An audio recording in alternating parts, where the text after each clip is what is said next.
Well, Gaffer, a disappointing afternoon today. How do you reflect on that one? I thought we looked, we didn't pack our normal punch.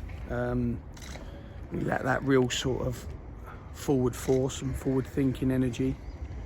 And at no point did I feel like we were going to break anyone down today. And the goals are, I want to be really careful here, because they're not only to blame the individuals involved in the goals and their younger players, but if they don't learn something from today and the lessons that they could have taken away, then that's a problem. If they do take the lessons that they've learned today, that's not a problem, because they all need to go through it. And I've worked with Wilkinson and Collins for a long time, and lots of other centre halves, and they all go through those mistakes.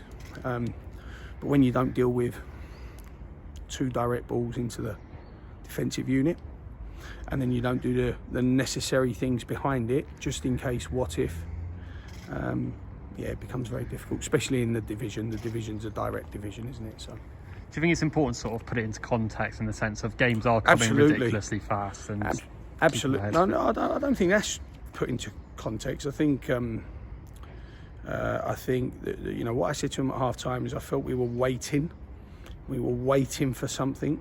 I said, don't get brave when you're 1-0 down. Come.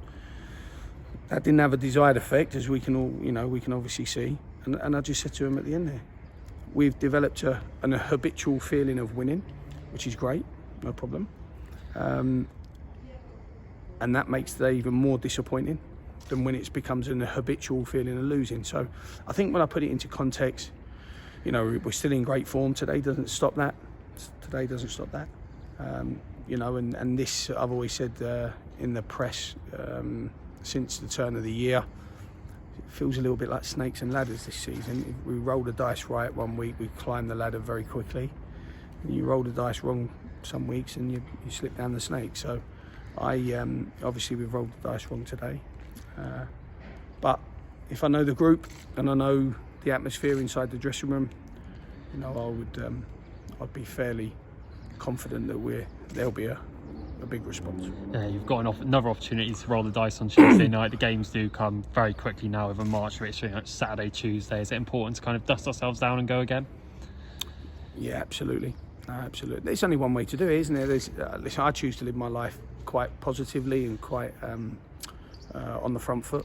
When I want to attack it, I want to attack our games, and like I said, we've got lots of reason to go into the game, in good spirits and some good form. One poor performance doesn't take away Knowles' 6 games and how well he's played, and it certainly doesn't take away, Smith and Reeds and Murphys and everyone. So we'll put today we'll contextualise it, and I think it's important that we put it in a little box, because we can't affect it now. We've had our chance to affect it, and we didn't do that in any way, shape or form. So, but we've got to kind of contain that emotion now and try and attack Tuesday as best we can. So it's the biggest disappointment for me was that we didn't have that normal sort of thrust to us. I mean, we've looked like rocket propelled of late.